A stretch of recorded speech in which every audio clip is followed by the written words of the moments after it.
what is the deal with Predator technology? Like, it seems like Predator tech has like severely regressed since about 800 AD. Because according to Predator Killer, the killer of killers, they used to have like perfect invisibility and perfect vision.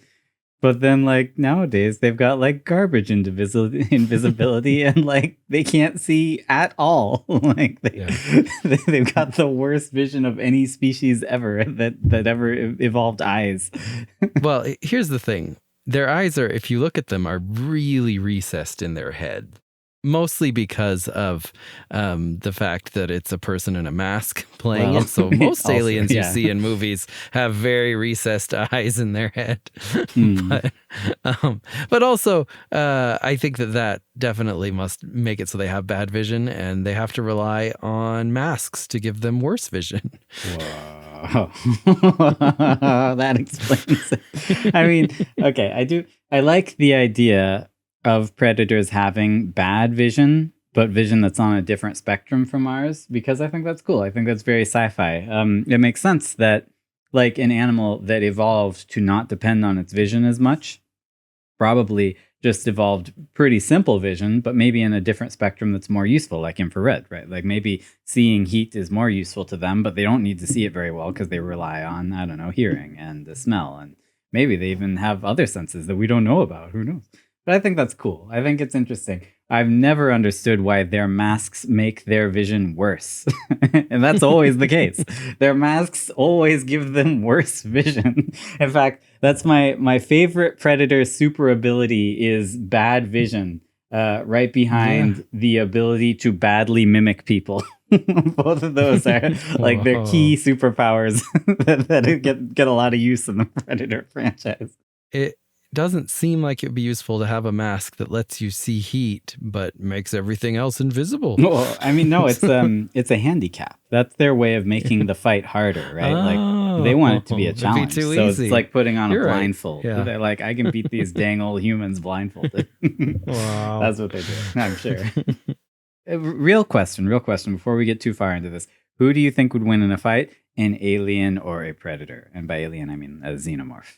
I mean, obviously, I'm on the side of the aliens. Yeah, I think that, I mean, they've got acid blood. Yeah. Which conveniently so cool. Gets forgot about several times in AVP. Yeah. Well, it gets used. It's around. It gets but used. It doesn't. Yeah, it gets used, but sometimes it just doesn't exist. But that happens a lot in the alien movies, too. There's not always acid blood. Maybe it just depends on if you hit an artery or something. Yeah, that's what I was going to say. Is I think maybe their blood flow is not like that powerful. So sometimes it just doesn't come out. I don't know. But no, if we're okay. So speaking of, alien versus predator, my kids will not stop debating who actually won in the end of that movie. They're constantly asking me. They're like, but wait, did the predators win or did the aliens win? And I'm like, I think it's kind of obvious. Up to you guys. Well, I mean, who do you think won? The aliens killed all three predators. I mean, I feel like they won. No, but the moral of that movie, isn't it that the humans won?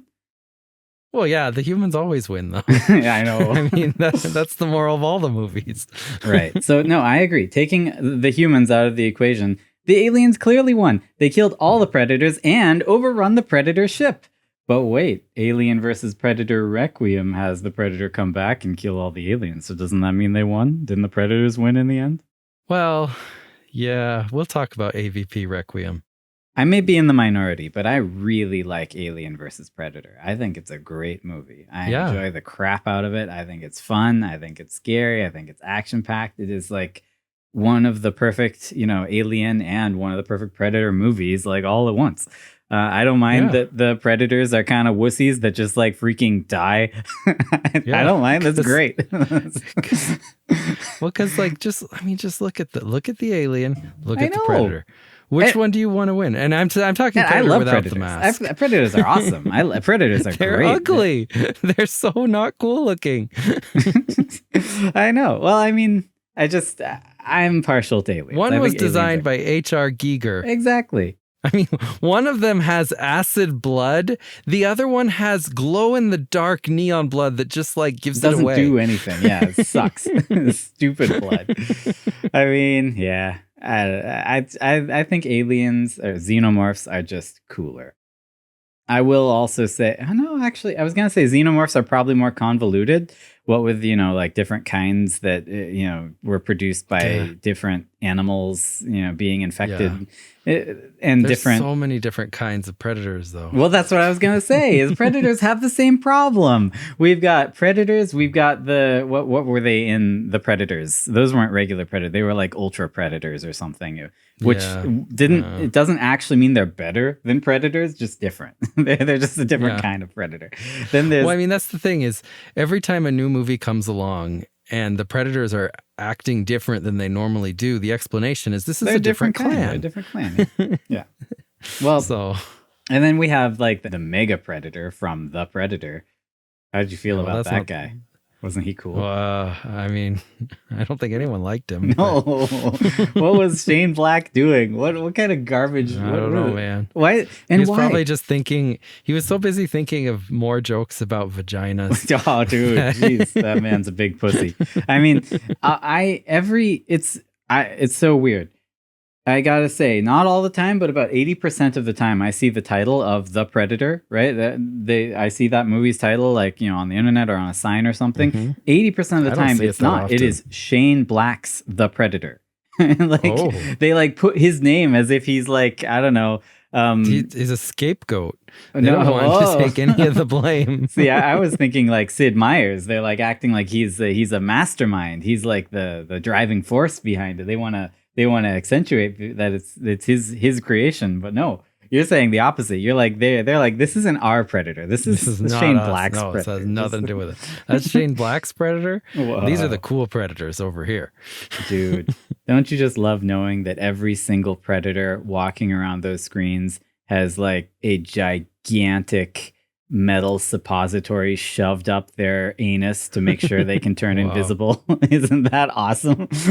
I love their invisibility suppositories that we learned about in The Predator. And this is canon. That's how they do it. Well, that's how one clan does it. Yeah, okay. Fair enough. You know what? Maybe that's why the invisibility used to be better. They used to have bigger suppositories, and eventually they were like, this is not necessary. Let's scale it back a bit. It doesn't need to be that good of invisibility.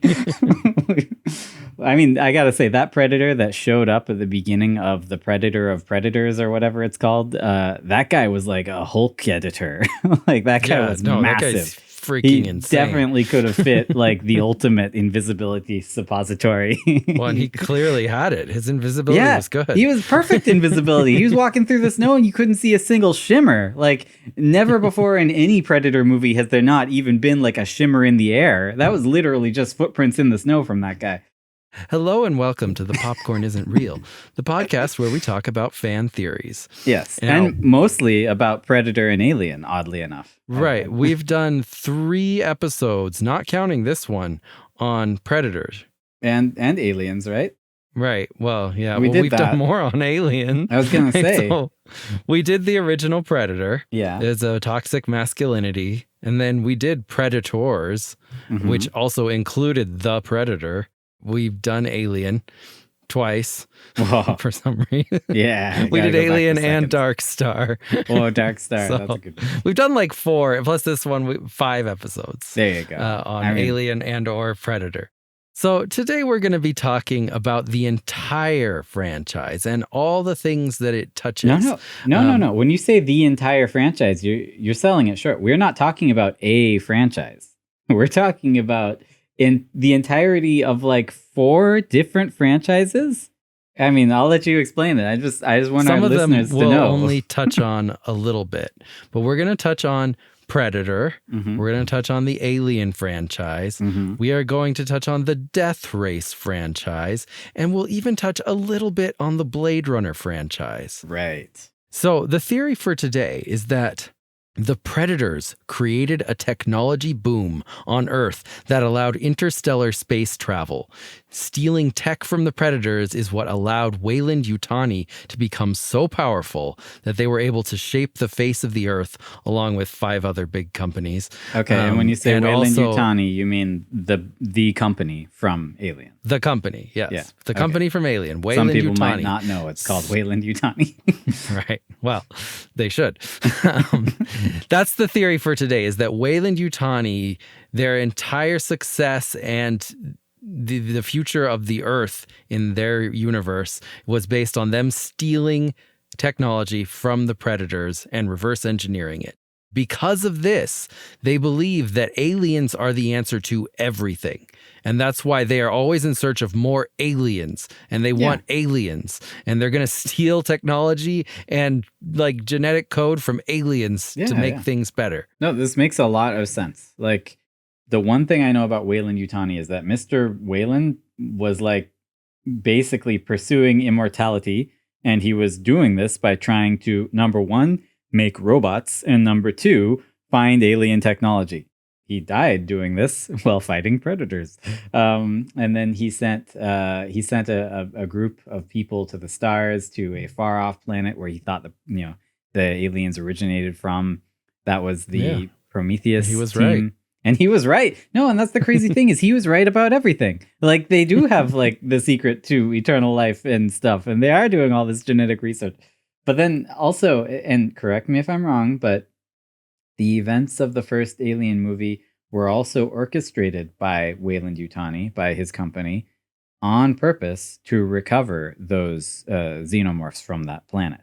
They were actually like sent there to do that, unbeknownst to them. They thought they were just industrial workers, but they were like set up with like a distress beacon that led them to that. Yeah. I'd like to start off at the very beginning of the timeline with the movie Prey. Ooh, that's not the very takes beginning place. of the Predator timeline. Well, it is, because it happened so early in the past. No, the Killer of Killers was before that. All right, well, Killer of Killers. 800 AD. But I feel like it's important to talk about Prey before we talk about Killer of Killers. Okay. Prey is a fun movie. I have just a few things to say about it. But one is it just establishes the character of Naru. Prey was the start of Trachtenberg's Predator franchise. He has since gone on to make Predator Killer of Killers and Predator Badlands. One interesting thing to note is that in this movie, Naru gets Raphael Andolini's pistol that is dated 1719. That pistol's so important. I really love that the Predators they have somehow gotten it into their mind that for humans, that specific pistol is like the weapon. It's like the ultimate weapon. They're like, humans want this. Like, if we give this to a human, they're going to be so happy.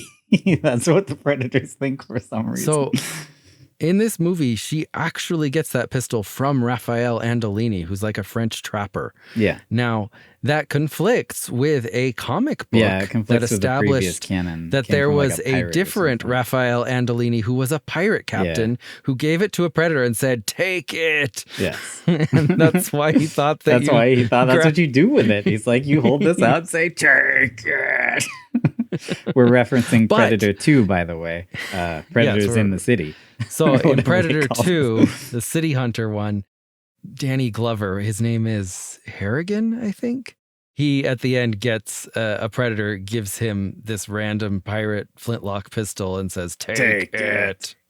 So this actually is not a conflict at all, because the Raphael Andolini, who gave the pistol in the comic book, his pistol was actually dated 1640. Oh, whereas the one we've always seen in the movie is 1719. There are two people named Raphael Andolini that both who have had close encounters. That explains why predators think this is so important to humans. This has happened twice. Both the same gun, both of them saying Raphael Andolini on the side. So predators see this and they're like, all right, this is important to humans. We'll just chalk that up, take note of that. And anytime we deal with humans, we got a full shelf of Raphael Raphael Andolini pistols all ready to make them happy. And we know what they like. Different years. And luckily they have the year on the side. Oh, that's so cool. Dude, I love this. I love Predator canon. This is great. Now, the one that Naru gets, she actually gets it from Raphael Andolini, and she never gives it to a Predator. So she keeps it. So, but wait, the Predators end up having it because in Predator Killer of Killers, that's that one. Yeah, Torres gets it, and it's Raphael Andolini, 1719. I didn't see him drop that pistol, ergo he must have had it when he flew away in the spaceship. I feel like that implies that they caught him at the end because, you know. Well, they would have, City Predators got it. Yeah, of course they would. I know. I'm just saying. Right. So there wasn't much evidence in Prey, but it feeds into the theory because of Predator Killer of Killers, which is a great movie. I love Predator Killer of Killers as long as you just watch like the first story and the last. Dude, that's what I did. It was awesome. I loved it. Yeah. I don't even know what the Samurai other two one were in about. the middle is okay. It's not bad. But then the one where the guy flies planes, Torres, I can't. I've never gotten through that one. I don't think it's good. It's Really? so boring. I gotta say, the first one was great. I really like that Viking girl. She just can't die in battle because she's just too freaking good. She's just too good. She just wants to die in battle, and she keeps getting in more and more battles. She can't just give up. She has to be actually No, she has to die in battle, if but she's trying. trying, she wins. I love it. She's so cool. And also, like, dude, I mean, she just did not even care. Like, that Giganto Predator showed up, and she's just like, all right, and just like kills the crap out of it. And I'm like, here we go. Where are the people like her in like the Friday the 13th movies? Because like, if that ever happened, Jason would be in trouble. Like, geez. Well, Jason probably would be in trouble if he met a Viking warrior. I mean, if anyone like her, yeah, she decimated that Predator. It wasn't even a problem. She just like destroyed him. Also, he did have like the worst Predator weapon I've ever seen, which was like a big boom generator. He'd like point at things and it'd go boom, which was pretty dumb. But wow, that was probably his name, was Big Boom Predator. Whoa, it's pretty cool. I mean, the only other thing I have to say about her is that her son Anders totally sucked compared to her. How could he have even been related to her? Like, he got knocked through one wall and freaking died. She got knocked through like a wall, dropped off a cliff with like gigantic ice shards raining down on her, fell through a frozen fjord, got stuck under the ice. And like, she was fine. Didn't even matter. She just climbed back up the cliff face and then watched her son die from being a loser. So, I mean, hey, unlike her son did get to go to Valhalla because he did die in battle. So that's true. Sucks to be her. Well, I actually really liked her arc in that movie, how all she wants to do is protect her boys. And she gets to save the two boys in the end. Well, does she? Well, yeah, no, she doesn't. But she thinks she does. Yeah, she's so cool. Now, one thing about this Viking lady, her name is Ursa, which is an awful name for a Viking because it's Latin. Yeah, that's weird. Why isn't it like Bjorn? Yeah, or like Bjornina. I don't know. Well, I also like that, at least in the beginning of the movie, she is a shield maiden, which is what she would have been. And so that makes her no different from any other warrior, except she uses shields. Yeah, shields is what she fights with. Yeah, she loves her shield and her shields fighting. are razor sharp. Yeah, and she like just chops Captain off people's America heads with of the North. shields. She's so cool. The important thing about Predator Killer of Killers is that it establishes cryosleep. Right, we see that right. Naru is in cryosleep, as are all the other winners. Is this the only Predator tribe that's like collecting people who have killed predators? Because I don't know. That has never been a thing before now. Nope. So I assume maybe that's like this tribe's why thing. Would they make them fight each other? Yeah, that was the weird thing. Predators don't care. No. I mean, I guess they want to fight the strongest creature. That was their way of weeding out the weaker of the predator killers. Although you'd think, the qualifier of being a predator killer would already make you worth fighting. But yeah. Are there non-hunter predators, right? That's a or great Yautja? question. Do I they don't know. have people who just I would assume so, run the because bank? well, like, yeah, these guys aren't out there inventing technology and stuff, you know? Like, there's got to be some predators that are. It could be that they have a very rich culture with lots of different kinds of people, and we're just seeing like the hunter tourism side of it, like those people who would go on safari to Africa to bag a lion and pay tons of money. Yeah. Okay, these guys are all on safari. Literally, like 0.001% of predator, society is what we're observing. The other 99.999% of predator society is literally just like totally civilized, like just like, hey, how was work today? So in Predator Killer of Killers, we know that Torres gets Andolini's pistol, placing this before 1997, which is when Harrigan placing gets the end pistol. before 1997. Right, yeah. The rest of it was like way before. Unless Harrigan from Predator 2 was abducted, much like Torres was, and they took Andolini's pistol back after that. Yeah, they probably did. I mean, so it could actually be after 1997. It's true. We don't know. We don't know. All right. One interesting trivia is that the actor Louis Ozawa plays the samurai Kenji in this movie. He also played... Dude, the samurai from Predators. Yeah, the samurai from Predators, who was Whoa. Hey, it's 5:00. You know what time it is? The Yakuza. He played the Yakuza character from Predators. Whoa, yeah, that's Yakuza. Pretty cool. Good for him. At the very end, when we see all the people in cryosleep, we see like a random alien. Maybe it's another one of those river ghosts. Could have been. And we see a military man. Could be Dutch. Whoa, we don't know. Could be. He was planned to return in Predators. Like he's been planned to return for a long time and he just never does. Maybe someday. But the point is that Predators, the Yautja, have the ability, they have cryosleep technology. Yeah. Who uses tons of cryosleep technology in like every single movie? It's how the movie starts. Weyland Yutani. Weyland Yutani. Yeah, you're right. That makes sense. And that is a technology that we don't have today. So I think that's something that they were able to reverse engineer from Yautja technology. Something that is unfeasible when with they human got tech. it. And, we would essentially have to have some sort of major breakthrough, which would probably either lead to or come from or include many other breakthroughs, which don't seem to have ever been achieved by humans, right? Like it seems like they literally just have cryogenics in a bubble. Like they just have that and nothing else that would have actually been developed, as part of making that. So that's interesting. You're right.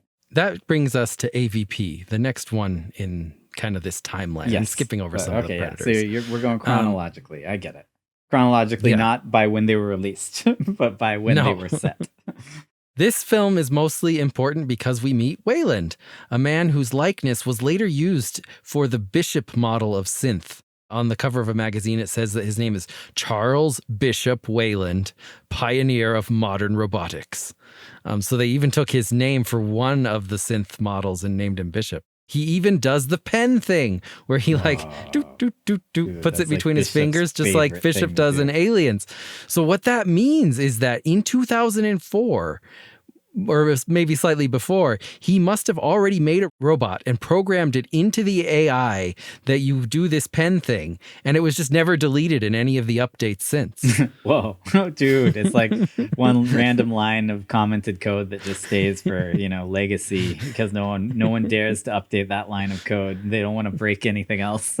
They got the stupid like knifey finger game forever. Pretty cool. I like Alien versus Predator a lot. I just think it's such a cool movie. And I love the concept that the Predators are like so dumb that they just build like these temples to raise xenomorphs just so that they can have these horrible, awful showdowns with them that never go well. Yeah, they always lose. They always lose. In the flashback. We've never seen the Predators win one of these alien showdowns. It's just like... Well, and also... they're just overrun. Yeah, well, which is what would happen if you ever tried this. How dumb can you be? Don't do this. But no, and I mean, the weirdest part of Alien versus Predator to me is that based on how the predators act, and also canonically established later on in Predator lore, in Alien vs. Predator Requiem, and in some of the comics when they reference these events, it seems like the predators who came to fight the aliens are not the most elite predators, but actually are kind of like juveniles, which I'm like, whoa, that's like the biggest possible challenge they could have had. Stupid. And these guys aren't even that good. I would argue against that. I don't think that they are juvenile, because you just can't send juveniles to fight xenomorphs. Well, no. I think it's the opposite. I think the predators that live to become elite, they wouldn't do something this dumb. That's why they're still alive. The ones who don't live to become elite, they go off and do idiotic hunts like this, and then they die, and then they don't become elite predators. Only the youngins would do this kind of stupid, idiotic garbage. Well, that's actually supported by Badlands, because in that one, at the very beginning, the predator is just like an idiotic young predator who everyone hates. And he's like, I'm going to go and get the biggest, baddest monster that ever existed. Dude, I'm going to get it myself. That's total predator culture. That's totally it. Well, at least the hunting, the 0.1% part of the culture that we see. The alpha percent. I don't know what it's called. Also, later on, when they find the predator guns, the guy in charge of security, I call him Diamond Face because his face gets cut into diamonds in Resident Evil, the movie. Diamond Face. I don't know his real name.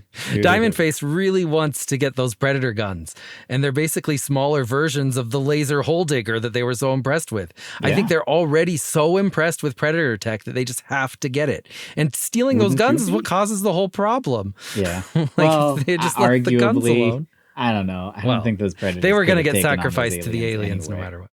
And as soon as Weyland sees the guns, he starts having an asthma attack because he's so psyched about seeing predator tech. Yes, what I've always wanted. I believe that even though Weyland dies, that someone must have debriefed Lex, someone from Weyland's company, about what happened, and someone who was still in charge also became obsessed with alien technology. I'm led to believe there were other Weylands that came after him, and his company was like passed down through generations of his family. So he wasn't, he was the Weyland, but he wasn't the last Weyland, because Prometheus also has a Weyland in it, and he's heading off to space.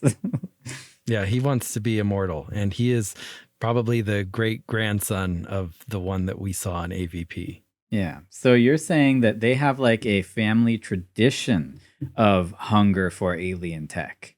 Like he taught his kids from a young age. He's like, now you tell your kids and they'll tell their kids that alien tech is the salvation of humanity.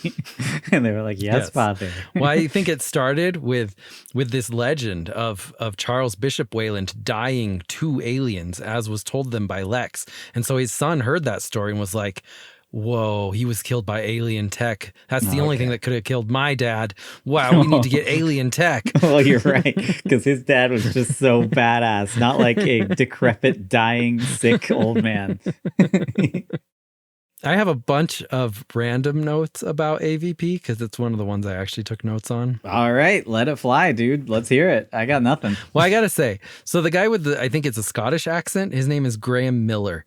And he meets Lex because he's sitting across from her on the helicopter as they're going to. You keep saying Lex. I'm always imagining like people don't fly, Lex. Can't fly. Yeah. Can you just tell me who Lex is so that I can have someone else in my head?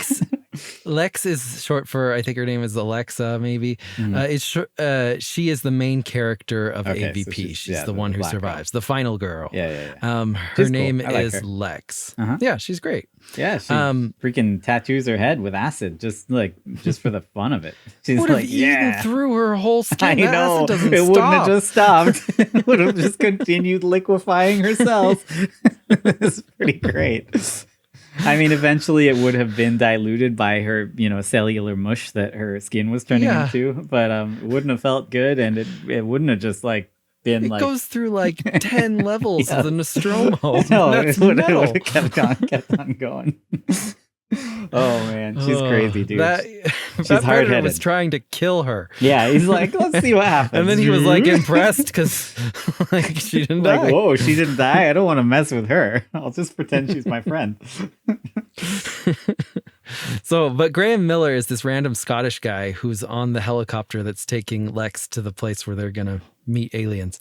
And I think that, I don't know what his job is. I think that Graham Miller is just a creep who takes photos of sleeping women and other people's kids because he's just taking a picture of Lex while she's sleeping. Yeah, it's true. And I vaguely remember. He quickly covers it up by like moving quickly to the next picture and saying, look, here's a photo of my kids. Yeah.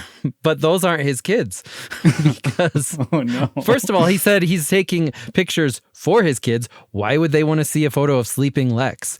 Well, maybe they're into sleeping dark. Sure, maybe. Ladies. But then there's another character who I forget his name, so I'm just calling him the archaeologist. He clearly figures this out because later Graham Miller offers to show Lex pictures of his kids again, and the archaeologist says, "What if we've got pictures of other people's kids?"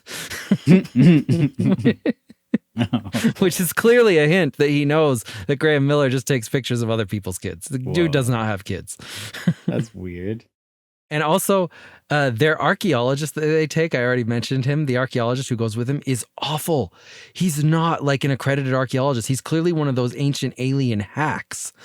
But he thinks that all right civilization kind of archaeologist to bring on this sort of mission. Wouldn't you agree? Yeah. I mean, the actual plot of this movie, like not later on, not the predators showing up, not the alien hunt, none of that.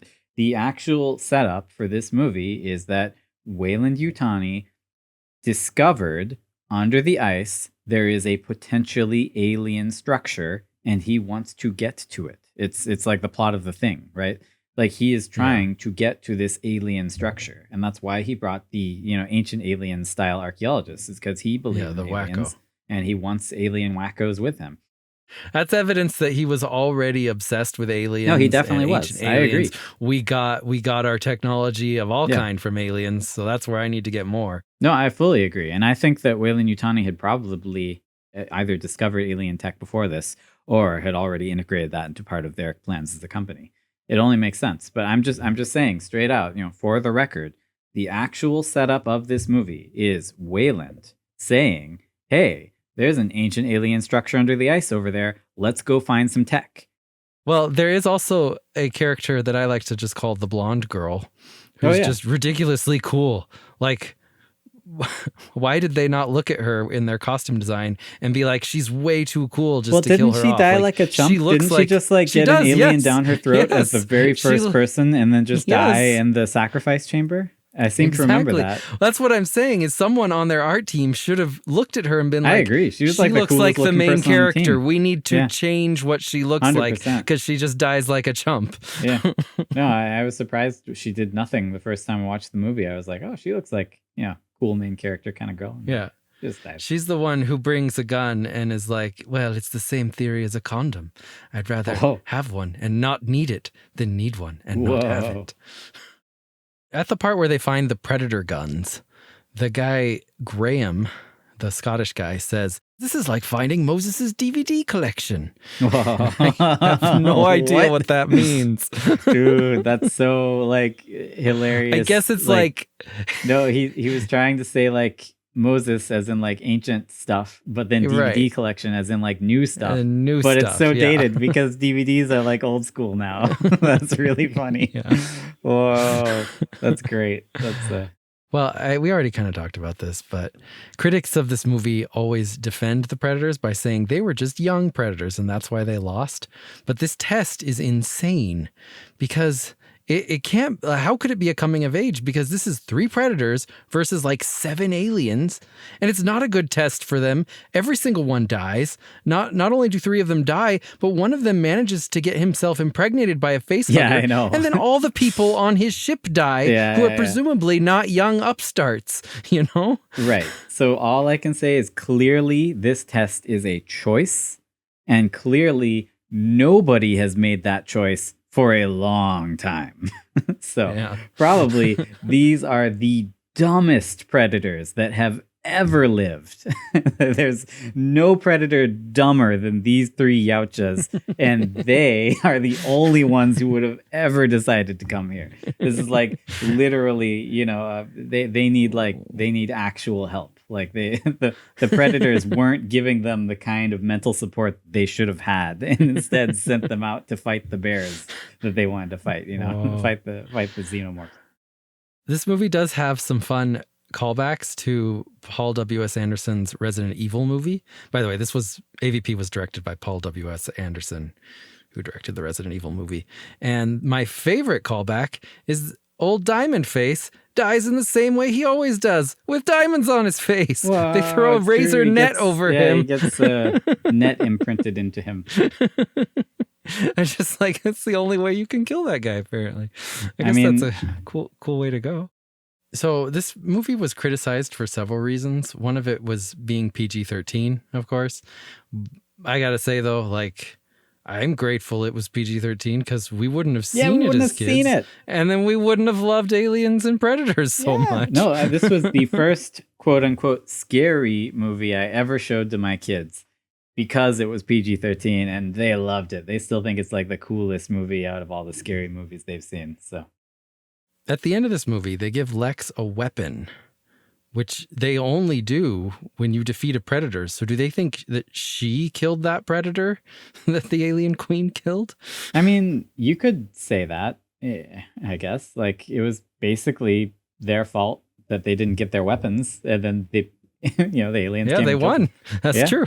The humans won. AVP Requiem, a movie that was made because everyone was mad that AVP was PG-13. So they were like, let's go hard R with this one. How do we do that? I know. Let's kill a bunch This is of something babies everyone and will pregnant love. Let's have aliens attack pregnant women. Well, all I'll say is that AVP Requiem is universally hated. Yeah, whereas AVP, there are a lot of people who like it. It's first great. One. Like, it's an amazing movie. Was it mostly too? It's just the characters. Like, they said it in like small town, and all the characters are just really unlikable. No, I don't know. I think the problem with Requiem is it's just no fun. There's no fun to be had watching it. You don't feel great. It's not fun watching, the people in the movie. It's not fun watching the aliens. It's not fun watching the predator. It's just no fun. Well, but actually the best evidence for my theory comes at the end of AVP Requiem, which I don't really want to talk about except for the end. So Miss Yutani gets predator tech, including a predator gun. Ooh. And the person who gives it to her, who seems to be an official of like the U.S. Army or something. I don't know why he's giving it to Yutani, but he says, this isn't for our world, is it? Meaning that this tech will be used to go to other worlds. So whatever gave Weyland Yutani the ability to build spaceships that can get to other worlds was somehow related to this predator gun that they got. That makes sense. And that sort of implies that they're already working on that kind of thing because he's talking about it. He's like, this is for my plans on other worlds, isn't it? And then similarly, I'm not even going to discuss it, but in The Predator, the humans also get some alien tech from the Yautja tech. Basically, I'm saying there is evidence of them getting lots of different kinds of Yautja technology, which would show how Yutani and eventually Weyland Yutani ended up reverse engineering it to create all of their stuff. That brings us to Death Race. Wow. Death Race starts in the year 2012 when privatized prisons start to happen. And the Death Race show becomes very popular in the year 2020. And then Death Race 2 has a guy named Weyland who is black, but the corporation that runs these death races is the Weyland Corporation. So this is just part of their overall timeline, meaning that the Weyland Corporation, eventually they combined with Yutani, and after that, they went back to what they were originally doing, which was coming up with new technology. I'm not sure why they made that foray into death racing. So you're essentially talking about Death Race 2. Because that's when you actually meet Weyland. Is the one with Weyland. In the first one, though, it shows it like that this is run by Weyland. Well, that's my question, though, because I haven't seen all the Death Race movies, but in Death Race 1, we've got death races going hardcore. Everyone loves it. It's like a all American pastime is watching those prison racers murder each other, which is convoluted, but sure. And by the way, we're talking about the more modern Death Race series, not Death the Race older 2000. one with Stallone. So then we have Death Race 2, which was a prequel, which was basically showing, oh, here's how the prisons made that decision to start having death races. And one thing to know about the Death Race franchise is that it goes in this order: Death Race 2, Death Race 3, then Death Race. No, well, technically Death Race 2, Death Race 3, Death Race 4 could fit in there right about there. Yeah. And then Death Race. Well, it's just Beyond Anarchy doesn't really have much to do with any of them. It's like Death Race is now happening inside a walled off like Arkham City area where it's just prisoners and they just race each other and kill each other and no one cares. That pretty much sounds like the other Death Race movies. Yeah. It's not any different. But Frankenstein is a bad guy in Death Race Beyond Anarchy. My main comment is that it was pretty cool to see Liu Kang / Gobei, Robin Show, come and show up and be totally awesome. But then I was so sad when he died in Death Race. But apparently so was everyone else, because he comes back and he's in Death Race 2, 3, and 4. Oh, wait, maybe not 4. I don't know if he was in 4. No, I think he's just in 2 and 3. Yeah, no, they killed off so many people in the first one. They were That's why they had to do a prequel. They were like, everything has to be prequel. We need all of these people back that we killed. We got to get them back. But the first Death Race was directed by Paul W.S. Anderson. Yeah. So he did AVP and he did this one, and I think that's why he threw in the Weyland reference. Yes. I just think it's funny that never in any of the Death Race movies does Frankenstein, who famously has a scarred, disfigured face, which is why he's called Frankenstein, never does he actually have a scarred, disfigured face. Yeah, going back to even the right. original, he has like this scarred, disfigured face, but then he pulls off his mask and he's even uglier underneath. Well, no, he's not. But he's not scarred. He's handsome. The actor Dave Carradine is just a very ugly man. Yeah. I don't know why they seem to think he's so hot. A heartthrob, I don't know if in the 70s Carradine was like considered like so good looking, like he's a model. Well, yeah, but no, like when he takes that mask off, I'm just like, oh, put it back on. It's just weird that they would cast him. I mean, to me, as a modern movie viewer, it's weird that they would cast this random weird looking guy and Sylvester Stallone, like at his prime, and they're like, let's have the random weird looking guy be the main character, and Sylvester Stallone, he's just he's punk just like loser. A bad guy. He's just like a big jerk, and he's gonna die. It's like, whoa, weird choice there, but okay. This is one movie where they actually because he's the bad guy, they let Sylvester Stallone be his actual height, because Sylvester Stallone is not very tall. And usually they'll put him on apple boxes and stuff to make him look taller in every movie he's in. Whoa. But in this one, he's pretty short. Dude. Well, he didn't need to be tall. He's a bad dude. Wait, so we just spent all that time talking about Death Race, and the only thing that actually matters is there is a man in Death Race named Weyland running the death races. And but that has from nothing a different side to do of the family because he's black. He's black. Well, I mean, it can happen. It's not bad. The side of the family that decided to foray into like death racing, privatized death racing inmates, but I just didn't really work out. I don't see anything else here that plays into your theory. They're not. Well, no, they're not foraging for alien artifacts. How Weyland and Yutani came together, because I think Weyland was the more successful company to begin with, but then they forayed into this death race thing, lost a ton of money, and they had to merge with Yutani and go back to their roots of finding predator tech. I gotcha. That makes sense, kind of. And it was that merger that gave Yutani the ability to reverse engineer the predator tech, because they were just sitting on it for a long time because they just didn't have the ability. They didn't have the know-how. But Weyland, the Weyland company, because they were so big into robotics back in 2004, was able to give them the technology they needed to reverse engineer the predator tech. Well, just real quick, Alien Earth show, which is a very good show that recently came out, and I won't spoil it because it's pretty new. But it shows that Earth is entirely run by 5 mega corporations, and rules and laws are only established not through like voting or politicians, but through lawsuits between companies, which I think is really cool. Like a really great note to this universe they've established. I mean, but you're literally just describing America right now. Yeah, I know. I don't hear any difference.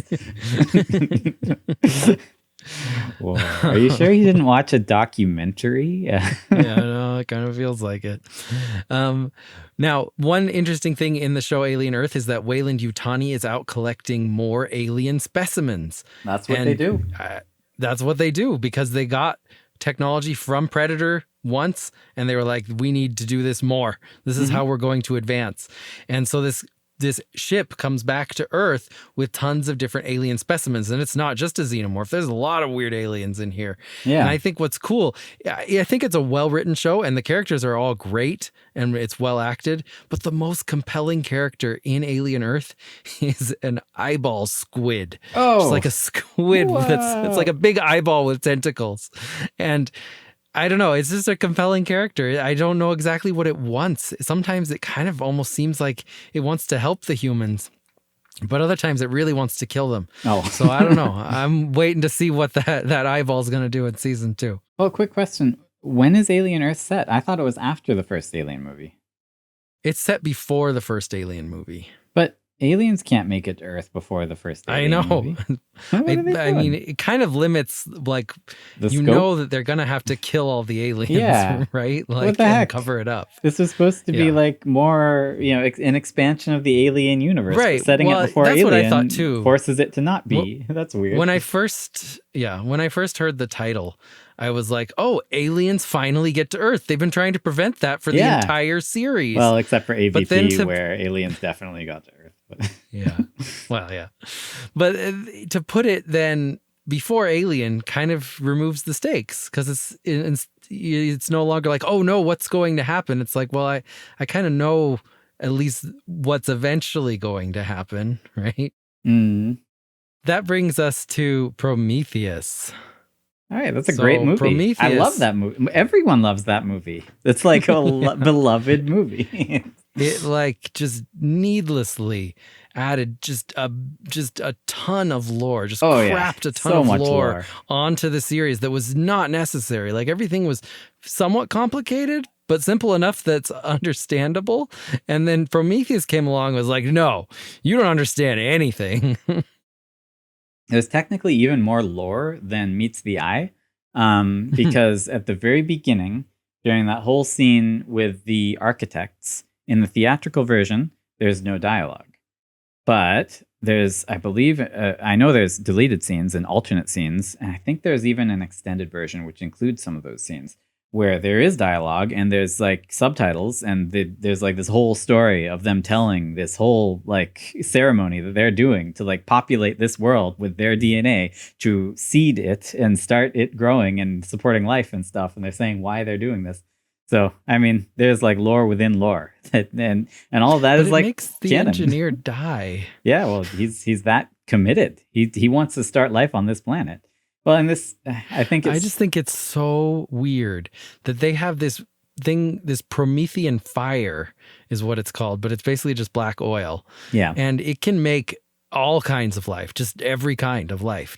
It just makes life, and yet somehow they thought that the better form of making life was to actually have face huggers. Yes, they like that better. No, I love it. Plant eggs in your stomach that burst out of your chest. And the face huggers themselves can only be created by the queen. Yeah, that's much better. Like they already have this Promethean fire that makes whatever they want. No. That's like a disgusting, dirty, primitive way of making life. The refined way involves face huggers, queens, eggs, all the fun stuff. Chest bursting. You need more chest bursting in general. Like the Promethean fire on its own can make chest bursters or back bursters at least. No. Just come on. Get your mind out of it. We don't need the Promethean fire. We'd rather have the refined aliens that come from face hugging. I love it. I think it's amazing. And I love that for whatever reason, the architects believe with every fiber of their being that xenomorphs are the perfect life form. And so does Weyland Yutani. So does Weyland. Weyland believes that with every single last cell of his body. And I believe that he picked that up from the architects. Like, I think he's just doing what he's been taught. He's like, aliens are the purest form of life. Well, it's because xenomorphs. He's been like taught since he was young that alien tech is the way to go. That's how we advance, is through alien tech. And xenomorphs are tech. They were created by the engineers. So that's what we need. I mean, this sure does explain a lot of... Why? Why do they want the xenomorphs so bad? What do they do that you need to use? I have no clue. I mean, all there is to know in Prometheus is just that we have another early version of Weyland. And also that I totally forgot Idris Elba was in this movie. And he's actually really important. It's true. He's the leader. But it feels like Charlize Theron is the leader, but actually Weyland is the leader. Everyone's the leader. But also Idris Elba's the captain. Yeah. Well, that's what I said. He's the leader. The part I like is that Idris Elba says to Charlize Theron, like, he's like hitting on her, and she's like, no. And then 2 seconds later, she's like, all right, meet me in my quarters. Yeah, I know. Idris Elba is that. Dude, Idris Elba is irresistible. He is so irresistible. I mean, I'd meet him in his quarters. Dude, if he did his Knuckles voice for me, oh my gosh. Whoa, you mean his normal voice? Yup, that's the one. That's the voice. Well, Prometheus is great for many reasons. We have to mention at least that the imagery, the symbolism of the planet being barren. Boy. Yeah, just like her womb. And they don't leave that up to your imagination. They tell you that's the symbol. No, they do. They're very, upfront about it, both in the dialogue of the movie, but also in the fact that she gets a literal alien implanted into her uterus later on, which she then has to surgically remove using the abortion machine because she is committed to being barren. She's like, I think it's actually a cesarean section machine. No, it's a abortion machine, and she's like, ain't no life allowed in this barren womb. You get out of there. This is not allowed. No, it's a great movie. I love it. I just love it. There's so much metaphorically that you can look into. The guys who go into the cave and just want to pet the cobras. So nice little cobras. Well, this is part that everybody loves to harp on, which is every person in this movie has a job, and every person with a job does the opposite of what they should do based on their specific job. Like the animal biologist who specializes in like dangerous snakes and stuff, he decides that it's time to like pet the snake, and he just really, really wants to like handle this snake and cuddle with it and let it into his suit. Crawls into his mouth. It does. And down his throat. Yeah. And he's not the one who comes back as a zombie later. I think that's so the other guy. It's weird, right? Well, there's a guy who gets killed and comes back as just like an unstoppable zombie creature. Yeah. And it's just like out of nowhere. And I'm just like, whoa, there are zombies now? There are zombies now. The cartographer, like the one who actually came with drones to map out the entire cave system and everything, and he sets to work immediately putting together a map, understanding where they landed, where the caves are, where the facility is, things like that. He is the only one in the movie that gets lost in the cave because he doesn't know his way around. He's like really bad at directions. No, I love it. This is part of why the movie is good. I mean, I just love it. Everybody, this is a movie where every single person in the movie is forced to lose to the one thing that they should be good at. Like the main character, her one skill is not getting pregnant. What does she do? She gets impregnated. She gets impregnated by an alien. Don't you just love it? Charlize Theron, her one skill is being a badass woman who don't need no man. What does she do? She goes to Idris Elba's quarters. It's like one second after he tells her to, and she's like, I'm not gonna. And then she's like, okay, I'll see you there. And we have to talk about Charlize Theron's death. There is a giant donut-shaped ship rolling toward her. Slowly Does she run left or right? It's just a skinny donut. No, she runs in the path that it's rolling. Dude, I don't think you understand. Why? It's you only have so many options. You have to choose one. It's it's not completely ludicrous that she would choose the one wrong direction, the objectively incorrect direction, the only direction that could lead to her becoming a pancake. Dude, what a movie. I feel like it's enjoyable on so many levels. The crazy thing is that Idris Elba, I forgot this, he saves the day. He like crashes, he does a crash attack. He sacrifices himself. Yeah. Idris Elba's crazy. So cool. What a great actor. I completely forgot he was even in the movie, and he's like the MVP of that movie.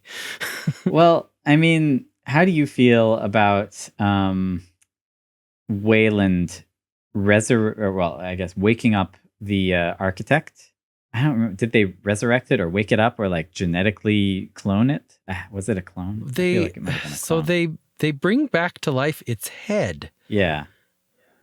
And its head is just like... Well, hey, that's a good architect impression. I mean, at one point, it definitely has a body and is walking around and tearing apart random I think there's robots. more than one architect. Okay. The architects, of course, being the space jockeys, presumably. Yeah, as far as I know, they are.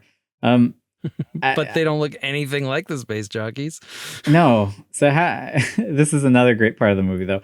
So we're led to believe that these guys are just ridiculously sophisticated, so far beyond humans that we can't even comprehend the level of, what they have achieved. They can make life. They can subsist as just a head. They have literal, like, bring you back to life, Mr. Severed Head machines, right? They've got all kinds of stuff we can't even imagine. And then, the first thing they do when having contact with another sentient life form that wants to learn, being Mr. Yutani, is just like angry bashing with their hands flailing. Like he just goes around just like robot, rip your head off. Old man in chair talking to me, I'll just bash you across the room. I'm going to walk around roaring. This is so great. He's just lumbering around like it's just a random monster movie. This is so good. It's amazing. It's like the perfect movie. It's everything. The one thing he should be good at is being a sophisticated and intelligent alien, and he can't do that. He's just gotta lumber around murdering aimlessly. With the movie, no one can do the thing they're good at. That movie is so good at subverting expectations that that's all it does. Well, it's just everything about it is unexpected. No one expected it to begin with, and nothing it does makes even a lick of sense. Oh, what a movie. It's so amazing. The synth in that movie is named Michael Fassbender. No. It's played by Michael Fassbender. What a coincidence. Covenant. His name's David. David. I knew it was like a religious name. All right. Yeah. David. His name's David. The synth is named David, and it's awesome because in Alien Covenant, Michael Fassbender gets to play two synths, and they make out with each other. Dude. The best line in the movie is, "You blow my flute, and I'll do the fingering." Yes. Oh my gosh. Whoa. It's so cool. I don't know what possessed Ridley Scott that he wanted to do a homoerotic film about Michael Fassbender. About Michael Fassbender and Michael Fassbender playing each other's flutes and fingering. It's amazing, man. What a movie. I mean, I feel like, of course, Prometheus is the ultimate alien movie. Nothing beats it, but Covenant comes close. Like, Covenant is pretty dang good. It has backbursters. It's got backbursters. All of a sudden, the Promethean fire is now like spores that come from like mushrooms on the ground. Yeah, it's like fungus and they now. Implant backbursters in you. Pretty cool. My favorite thing about Alien Covenant is that it is not titled Alien Covenant. It's actually Alien Paradise even though Lost. That is definitely the official title. Alien Covenant definitely is the title, but it's not. The title of the movie is Alien Paradise Lost. That's what it's called. Alien Paradise Lost. As was established very clearly by Ridley Scott during an interview where he corrected the interviewer saying, actually, it's not called Alien Covenant. The title of the movie is Alien Paradise Lost. So we know, even though it's Alien Covenant, it's Paradise Lost, just so you're aware. Yeah. Too bad they wouldn't just let Ridley Scott name it what he wanted to name it. Oh man, Alien's such a weird and franchise. what's so weird about Covenant and Prometheus is that Prometheus was clearly designed to lead directly into Alien. Like they have the space jockey, they have the creation of the aliens, they have the donut shaped spaceship, and it was clearly this is supposed to be the planet that the Nostromo discovers. That they discover. But it's not. It's not. The Nostromo discovered a very similar planet. Similar planet where similar things happen, leading to a very similar outcome and situation. But no, not this planet. It's a different one. This planet. This kind of thing happens a lot, Leif. It's David, very common. Like just went off as a head. Somehow got his body back eventually. Yeah, killed the lady who helped him. No, he's gone. And then decided to kill all the engineers. Yeah, just all. He went back to their homeworld, and they're all massacred them. He killed them. Like freaking. I don't David know how. They're supposed to be so smart, and he just came and just released the Promethean fire, and it just killed all of them. Yeah, one random, broken droid made by Mr. Weyland. You just wipe out the entire civilization of engineers. And at the end of Alien Covenant, David wins again. He's the main bad guy, and he wins. And he kills everyone, and he gets some alien embryos, which I don't think it shouldn't be alien embryos. It should be facehugger embryos, but whatever. Right. Fair enough. He has some frozen alien embryos, and he just goes off somewhere. We don't know what happens to him.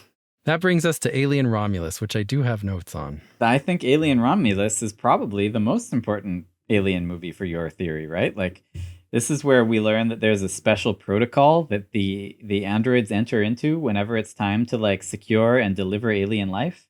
And all androids have it. Even the really broken, downgraded, cruddy androids that barely work. They have this protocol. Synth tech is weird and kind of unreliable. Okay. And one question that's often posed with the Alien franchise is, what do you think is a bigger problem, the synths or the aliens? And it's a hard question to answer. Yeah. I actually think I might say the synths. The synths, yeah. Especially having played, Alien Isolation, really seems like the synths were much more an issue than the alien.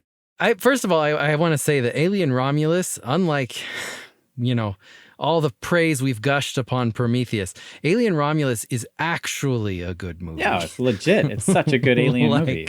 It's really good. Everyone should watch alien movie to come Romulus. out since Aliens. And what I love is that it doesn't just try to ignore the movies that no one liked, like say Prometheus. It goes hardcore. It takes everything. It goes hardcore with the old stuff, the new stuff.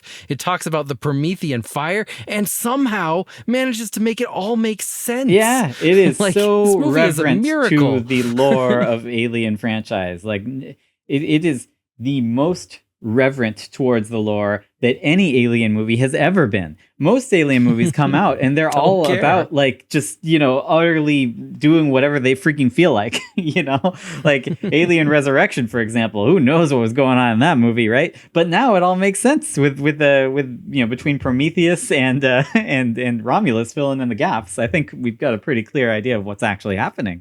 One thing that's random from this movie is the main character claims that synthetics can't harm humans.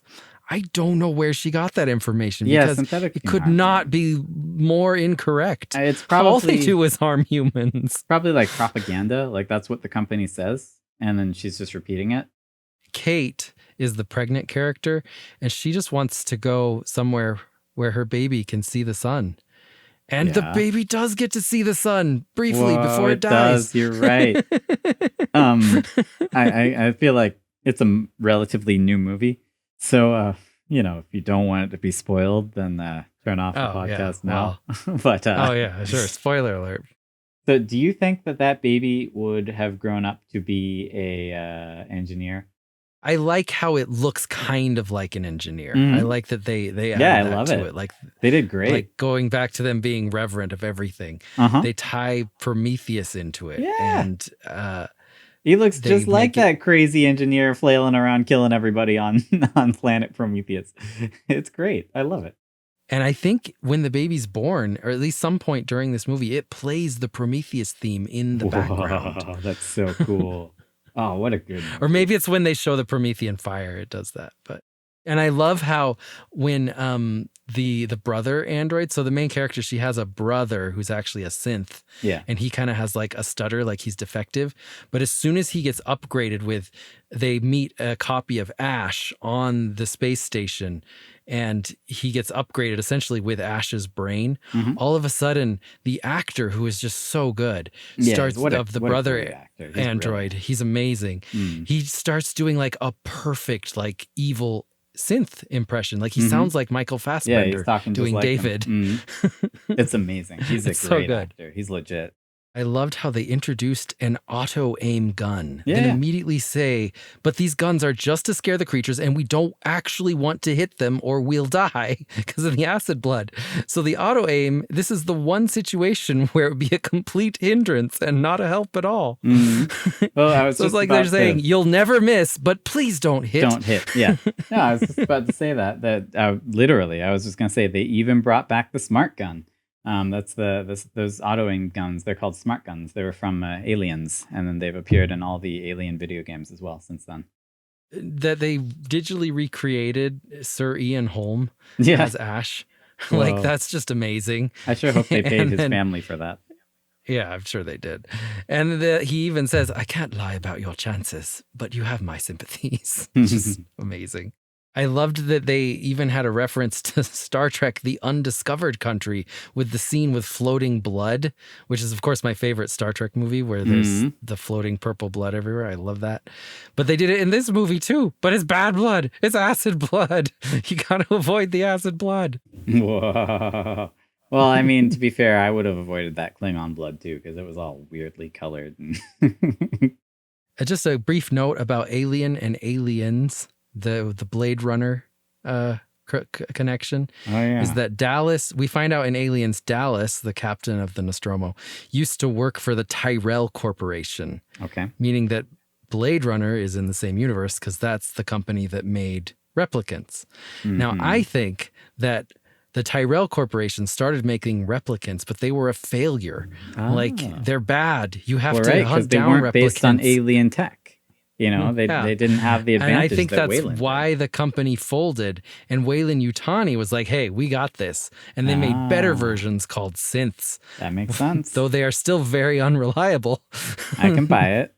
Well, I'll just mention that in the Blade Runner franchise, technically, spaceflight is a thing. They don't really focus on it in the movies, but they're doing some spaceflight. So, you know, that could lead into this universe of Alien.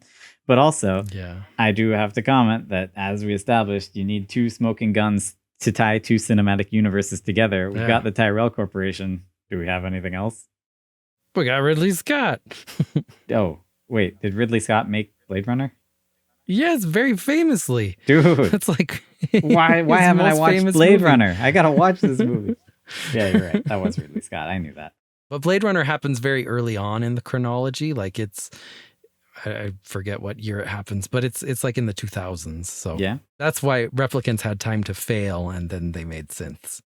So in Alien 3, which is not my favorite or really anyone's favorite Alien movie, Weyland Yutani has work prisons. So prisons that make money for them because they're having it's a private prison, wait a minute, that's what they had in Death Race. They kept it all these years. Right. They still have privatized prisons and they make money off of them. Oh my gosh. They stopped racing true. them. I didn't even think about that. That's totally... Oh, who knows? They might do racing there. She's only there for a couple days and in the middle of a big alien pandemic. So she probably didn't see all that they had to offer. She just didn't go out back where they do the races, the death races. Man, Weyland has continued the proud tradition that they started with Death Race so many years ago. Totally, 100%. Also, one weird thing is that they say that all the inmates on this asteroid that Ripley crashes on are all men, first of all, and they all have a double Y chromosome, which apparently means that they are more violent and evil than most men. Wait, whoa, they're extra men. I don't know, but he says they have a double Y chromosome, and that means that they are just like genetically predisposed to be criminals. Yeah, they're like ultra men. They're like super alpha. So, I mean, and that feeds into Predator, which was all against toxic masculinity, and so was Alien. You're right. This brings us to Alien Resurrection, set far in the future, and it shows the culmination of all they've been working for. Weyland Yutani's plan, not only to revolutionize tech, but eventually revolutionize human beings themselves by making alien human hybrids. Very slow progress towards this goal, yes. The creature that's born from Ripley. Sorry, from Ripley. Well, hey, Alien was the creature that was born from Ridley. You're right, dude. I believe it's called the Newborn, and it has like a smiley face. It's got like a skull head. It's like, hey, it's really friendly. It's like really nice to her, and I can't believe she blows it out the airlock. It just wants to cuddle with its mommy. Seriously, it even says "mama" as it goes out the airlock. Well, I mean, just compare it to like the infant from Romulus. That thing was a jerk. That thing was just a big kills jerk. its It wanted mother. to kill everyone. I mean, to be fair, it was probably throwing a temper tantrum or just like being an engineer. That's what they do. Dude, I have to tell you something about Alien Resurrection. The most amazing thing. I was watching the credits, and all of a sudden, I think it was like the visual director or the visual something. It showed his name, and his name was Pitoff. And I'm like, Pitoff? Just one name, no last name? Wait, that's the guy who did Catwoman. And wait, Alien Resurrection has a basketball scene in it. It has a basketball scene. Oh my gosh. Holy crap. And so does Catwoman, the most famous French scene from dude Catwoman. is obsessed with basketball sequences. He just loves fast camera cuts and basketball. What a cool director. Well, that's so he didn't direct weird. the movie, but he was involved in the visuals. So I mean, clearly he had some influence. It has to be Pitoff. Like if he was involved and there's a basketball scene, that's Pitoff. Dude. I mean, definitely. But one cool thing about that scene, I guess, was that I think Ripley, Sigourney Weaver, she does like a backwards basket shot. And I believe that she got it on like her very first try, the first take, the first time they ever did it. And all the actors are like struggling to not freak out about it because they were so excited that she got it. So if you watch that scene, you can watch, especially like the big gruff, I think he's like on an Australian accent or something. There's like one of them that's like a really big gruff guy who's the meanest of all. He's like really freaking out about it. He's excited. You mean Hellboy? Yeah, if that was Hellboy. Ron Perlman? Ron Perlman. Ron Perlman is in this movie. Yeah, I think he's, Ron Perlman. I think Ron Perlman is especially excited about it. Apparently, well, some of the writing in this movie was done by Joss Whedon. Yeah, wow, and dude. The dialogue is just so bad in this movie, and I can feel the Whedonism just oozing from it. Oh, man. The last thing is just that Brad Dourif is an amazing character in this movie. The voice of Chucky, of course. Wow, and he just gets to like make out with the glass. Yeah, well, just like the one thing you really shouldn't do and when examining bother an the alien. Xenomorphs. He loves them. He loves and he them loves so the much. newborn. The newborn like keeps him alive just so he can like extol its virtues to Ripley at the end. Yeah. He's its biggest cheerleader. And they also meet a random, like the MVP of this movie is some random guy they find who's infected with a chest burster who sacrifices himself to save them. Oh, man. Like, I don't even think you learn his name. In the mainline series, Alien Resurrection is my favorite. I'm including aliens. I'm including Alien. I mean it. Resurrection is my favorite mainline alien. I don't know if I'd go that far. I do like Resurrection. It's amazing. A lot better than Alien 3. Most people would rate Alien 3 above Resurrection. Seriously? Only an idiot. I don't know how. I don't even like Alien 3. It's just a bunch of like gross bald guys just like chilling on this dumb planet. They're not even like racing so to their boring. death or anything. I know, seriously. If I'm watching a bald guy in a prison, he better be racing death stuff, right? Like that's yeah. Except maybe for the exception of Alien 3, there are no bad movies in the Alien and Predator franchise. Whoa, now that is quite a statement. I wouldn't even go that far. All of them are good. All of them are amazing. Well, no, I guess Requiem. I forgot about Requiem. Alien versus all right, Predator. I would exclude Requiem from that. That's not Alien mainline. Predator. You're talking extended, like Prometheus, Covenant. No, I mean everything. Whoa! Everything. Oh boy! right. They're all good, except for Requiem, and I might exclude Alien 3 as well. So that brings us to Predator Badlands, which came out recently. This movie I won't spoil much from because some people may not have seen it yet. There is a Yautja, a predator, who goes to a planet. Oh, man. You just, come on, dude. Now I don't even want to watch it. Saying it. No, you know what? I had this thought. It shows the predator homeworld, and just like it did in Killer of Killers, and it's just like a wasteland. Like it's like a gray, yellowish wasteland. And I've always thought, like, wouldn't it have been cool if they came from like a jungle planet? Yeah, I know, I agree. Then I thought, no, wait, that's why the jungle hunter lost. He wasn't used to the environment. Oh, it's like really, really weird for him. He's like, I don't even know what I'm doing here. What are these big, gigantic what is living mud? things? There's no water on my mud? world. I've never seen this in my life. It's like sand, but liquid. Oh, man, poor guy. He didn't even know what he was doing. The main predator is named Deck. He is a male predator, despite what I was led to believe I thought he was by a female. You. What? I'm so sad. I know. Suddenly it got way anymore. worse. The movie, exactly. I thought I'm so mad. I thought we were finally getting a movie about a female Yautja. I've been waiting years. No, and it would have been so much better if that's why he was slightly smaller and everyone's mean to him. Oh my gosh. And then he has to prove, or she has to prove herself. If she was a female predator, it would have been amazing. I thought we were finally going to have like a guy. Like an actually like good arc and like a sort of female empowerment kind of, character where like she could just be a badass. Exactly. Wow, that been sucks. Cool. That's annoying. No, instead it just does the usual thing where like he's just a guy. It's literally just the wimpy predator from Predators. It's just that guy. Yeah. I mean, I know it's not exactly it's just a predator. Him, he's like a runt. He's smaller, but he's Well, he's just a predator. I don't want to go see it anymore. That sucks. I know. So he meets a synth that wants to help him out because she lost her legs, so he has to wear her like a backpack. That's what you do with synths. Like, this is very standard. So far, no surprises. Her name is Thea, and when she meets him, and she's from Weyland Yutani, she's a Weyland Yutani synth, she can speak Yautja. She knows his language. Weird. I didn't know Weyland Yutani had any specific interactions with Yautja besides AVP. Yeah, that proves that because you might say, oh, just because they got a blaster in AVP Requiem, that means they can reverse engineer like space travel? No. But something clearly happened between Weyland Yutani and the Yautja that they know a lot about them. Yeah. Like Thea knows about predator tools. She knows enough about predator culture that she knows he won't take her with him because predators don't get help. He's like, predators hunt alone, which of course is not true because they often hunt with three of them. Yeah, I was going to say, usually they hunt together. But anyway, sometimes there are three of them, as we've seen.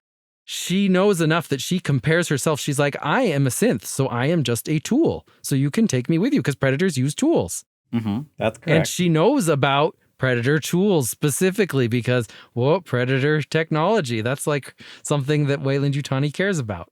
In Predator Badland, there's another synth named Tessa who goes to the alien spaceship and starts immediately taking all his tech and trying to learn about it and being like, this is cool. And later on, Thea says that they got all the Predator's tech, which is really good thing for them to get for the company, and they're trying to make the company happy. Predator Badlands, I think, provides very good proof that Weyland Yutani already knows a lot about predators, so that they have interacted with them more than just Requiem. And so I believe that supports my theory that they got most of their technology that they have from the predators. Yeah, makes sense to me. And I think it's awesome that you can actually pinpoint that evidence and sort of paint a constellation across multiple franchises. We can expect more good things from Trachtenberg, who seems to be helming the Predator franchise now, and hopefully more good stuff coming after Romulus. Until next time, remember, the popcorn isn't real.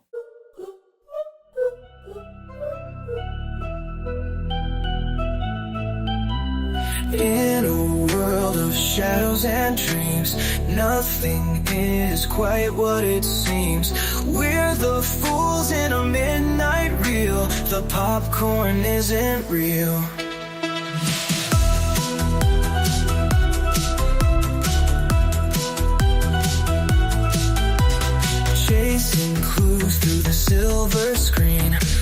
searching for a tale that's unseen. Hold my hand through this hazy spiel. The popcorn isn't real. Behind the curtain, there's nothing to feel. The popcorn isn't real. Caught in a moment that will never heal. The popcorn isn't real.